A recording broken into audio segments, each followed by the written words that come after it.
ক্লাসে first second বাদ দিয়ে তৃতীয় হওয়ার লড়াই, মানে এই লড়াইতে সবাই পার্টিসিপেট করতে চাইবে না, খুব স্বাভাবিক ব্যাপার। মানে আমাকে বললে আমি নিজেও পার্টিসিপেট করতাম না, but rules is the rules definitely. So তৃতীয় হবার লড়াইয়ে নেমে পড়তে হচ্ছে আজকে ফ্রান্স এবং ইংল্যান্ডকে। সো সেই লড়াইটা কেমন হতে পারে সেটা নিয়ে বিস্তর আলোচনা করবো আজকে ডি বক্সে।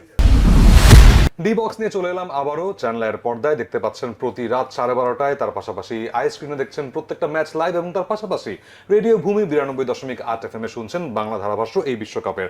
বলবীর প্রান্তর আবারও চলে এলাম, এবং যেহেতু এবিপি কমায় চলে গেছে, সো অ্যাজ ইউজুয়াল সাথে নিয়ে চলে আসবো আহমেদ বিন পারভেজকে। Right, thank you so much. এবং আমি যেটা বুঝতে পারছি আর কি ইন্ট্রোটা শুনে, সেটা হচ্ছে যে প্রান্তর খুব ভালো ছাত্র, এবং সে কারণে সে আসলে ফার্স্ট সেকেন্ড বাদে কিছু হতে চায় না, বা ওই ফার্স্ট হওয়ার লড়াইটাতে থাকতে চায় না। চাওয়ার তো কোনো শেষ নাই, আমি এরকম চেয়েছিলাম, বাট আমি জানি প্রান্তর ভালো ছাত্র।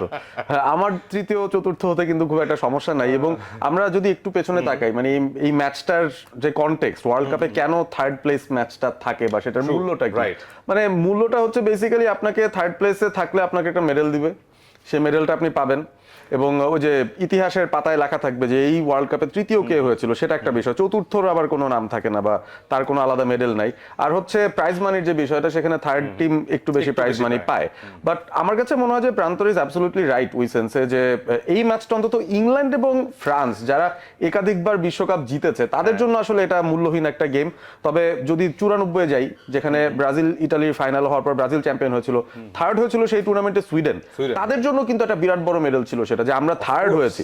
গত বিশ্বকাপে দেখেন দুই সেমিফাইনালিস্ট কারা ছিল যারা হেরেছিল, ক্রোয়েশিয়া এবং মরক্কো, তাদের মধ্যে থার্ড ফোর্থ ম্যাচ। ওই ম্যাচটাও কিন্তু দারুণ একটা লড়াই দেখেছি, বিকজ দুই টিমই চেয়েছে যে আমি ফার্স্ট দুজন হতে পারিনি, বা থার্ড হয়ে আমি শেষ করতে চাই। এই ফ্রান্স ইংল্যান্ড আসলে তারা কেউই আসলে থার্ড হতে চায় না। ওইটাই বলতেছি যে ফ্রান্স ইংল্যান্ড কাম অন, মানে 18, 22 এবং 26, মানে 18-22-এ ফ্রান্স পরপর দুবার ফাইনালিস্ট ছিল, একবার চ্যাম্পিয়ন, একবার রানার্স আপ, এবং সেই ফ্রান্স যখন থার্ড প্লেসটা খেলবে, সেটা অবশ্যই একটু চিন্তার খোরাক জাগাবে যে তাহলে কি ফ্রান্স পিছিয়ে গেল খানিকটা। এমনও বলতে পারছি না যে ফ্রান্স খুব একটা পিছিয়ে গেছে, মানে একটা ম্যাচ তারা পুরো বিশ্বকাপে খারাপ খেলেছে, এবং সেই খারাপের মাসুলটা দিচ্ছে তারা আজকে থার্ড প্লেস এই ম্যাচটা খেলে।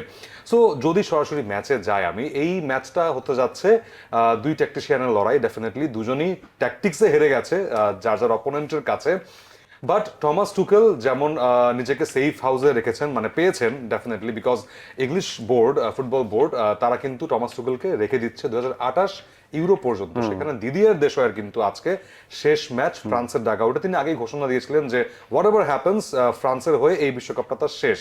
সো তার জায়গায় আরেকজন আসছেন লেজেন্ডস এই ফ্রান্সের দায়িত্ব নিতে, and he is none other than Zinedine Zidane. কিভাবে দেখছেন এই কামব্যাকটাকে জিদানের?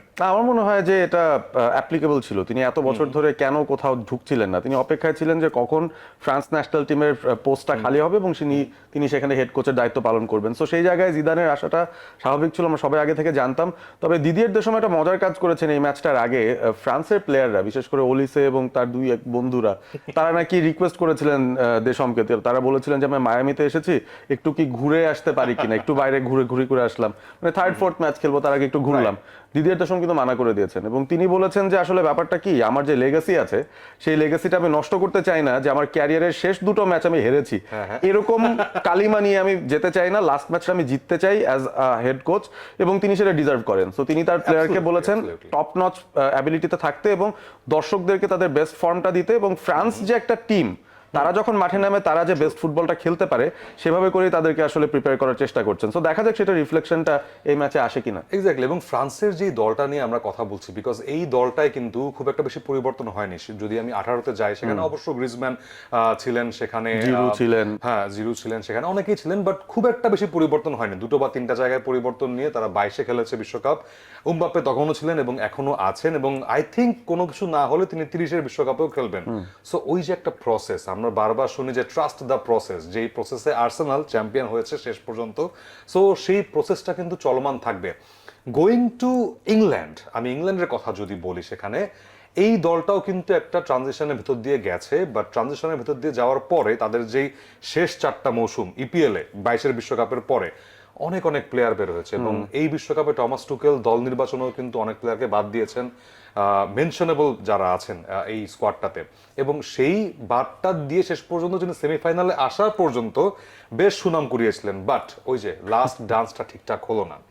কোথায় পিছিয়ে গেছিলেন? এটা কি মানে যে প্লেয়ারদেরকে নেননি সেই প্লেয়ারদের একটা প্রভাব আছে যে এই পা পিছলে যাওয়াতে?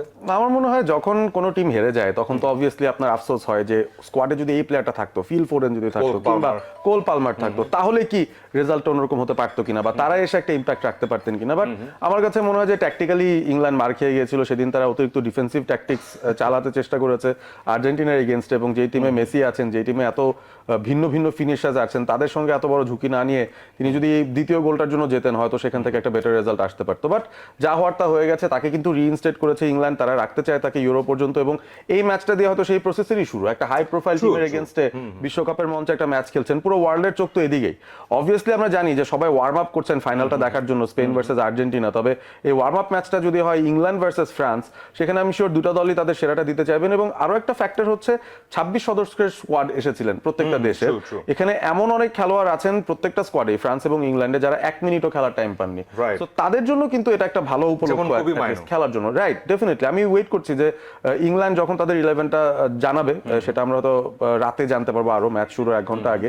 সেই সময়টা আমি দেখতে চাই যে আসলে বেঞ্চে বা স্কোয়াডের যে প্লেয়াররা ছিলেন যারা 1টা মিনিটও ম্যাচ পাননি সময়, বা যারা স্টার্টার ছিলেন না, তারা যেন একটু সুযোগ পেয়ে যান। এবারে চিয়েজে যেন আজকে প্রথম থেকে স্টার্ট করেন, এরকম একটা বিষয়। আইভান টোনি যেন স্টার্ট করতে পারেন। বা কিন্তু আবার এখানে অন্য একটা মোটিভেশনের ব্যাপার আছে। আপনি বেলিংহাম কিংবা কেনের কথা বলেন, তারা 6টা করে গোল দিয়ে রেখেছেন, গোল্ডেন বুটের মানে লড়াইয়ে তারা কিন্তু এখনো আছেন। সো এই ম্যাচটা ফর সাম রিজন আমার মনে হয় যে পার্সোনাল কিছু অ্যাচিভমেন্টেরও জায়গা। হ্যারি কেন, বেলিংহাম ইংল্যান্ডের এন্ড থেকে, আর ওদিকে এমবাপে। রাইট, সো 2 গোল্ডেন বুটের লড়াই আমরা দেখতে পাবো আজকে ডেফিনেটলি, বেলিংহাম, কেইন এবং এমবাপ্পে।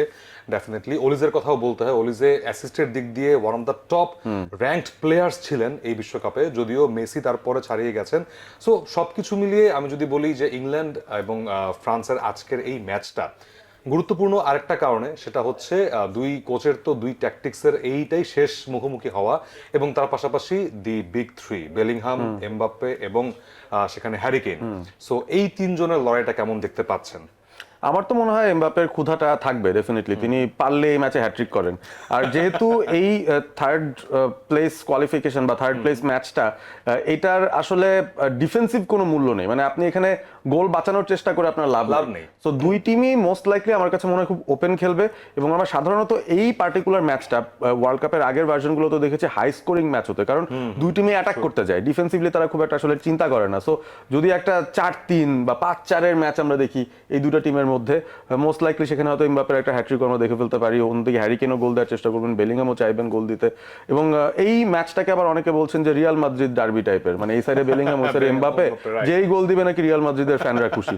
সো অনেক দিক থেকেই কিছু ইকুয়েশন আছে, বাট ইন্ডিভিজুয়াল কিছু গ্লোরি পাওয়ার সুযোগ ডেফিনেটলি থাকবে। So yes, high scoring match আমরা এক্সপেক্ট করতেই পারি, সেই স্কোর লাইনে পরে যাবো ডেফিনেটলি। বাট ওই যে এই ম্যাচ প্লাস এই পুরো ওয়ার্ল্ড কাপের পরপরই কিন্তু বিভিন্ন ঘরোয়া লিগ শুরু হয়ে যাবে, লা লিগা, সেরিয়া, ইংলিশ প্রিমিয়ার লিগ সবকিছু, তারপর ফ্রেঞ্চ লিগ 1 সব শুরু হয়ে যাবে। সো ওই ট্রান্সফার মার্কেটগুলো কিন্তু এখন খুব গরম। সো আহমেদ বিন পারভেজকে জানতে চাই যে এই ট্রান্সফার মার্কেট ঘিরেও কিন্তু এই ম্যাচটার গুরুত্ব অনেক অনেক বেশি আছে। অবভিয়াসলি আছে, এবং আপনারা যারা আসলে ক্লাব ফুটবল ফলো করেন তাদের জন্য তো একটা বড় টেনশনের জায়গা হচ্ছে আপনাদের ক্লাবের খেলোয়াড়রা এই ম্যাচে ইনজুর্ড না হয়ে যান। মানে অনেক সময় এরকম হয় যে আপনি পুরো টুর্নামেন্ট বসেছিলেন, খেলেননি, হঠাৎ করে একটা ম্যাচে আপনাকে স্টার্ট করালো এবং ওই ম্যাচটাতে আপনি ইনজুর্ড হয়ে গেলেন, তারপর কিন্তু আপনি আপনার ক্লাবের হয়ে খেলতে পারবেন। আপনি কবি মাইনের কথা বলছেন? ইনডিরেক্টলি তাই আমি বলতে চাইছি। ইভেন অন্য অনেক প্লেয়াররাও আছেন যারা আসলে এরকম একটা বিপদে পড়তে চাইবে না, যেমন সালিবা ইনজুর্ড হয়ে গেছেন, আর্সেনালের জন্য বিশাল বড় একটা সমস্যা হয়ে গেছে। তো তিনি এই ম্যাচটা খেলতে পারবেন না, এবং আমরা জানি তিনি অপারেশনে যাচ্ছেন, তার মানে 4-5 মাস তাকে পাবেন না। তো এই ধরনের কোনো বিপদ যেন না হয়।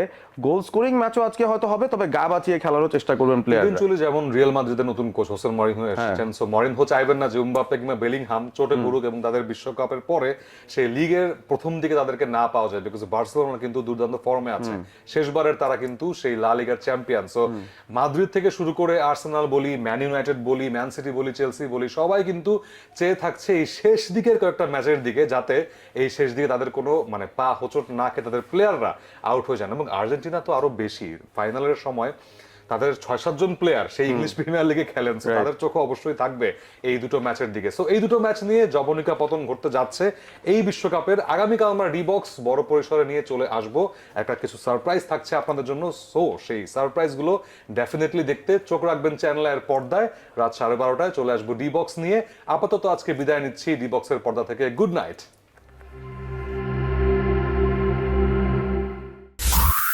রেডিও ভূমি 92.8 FM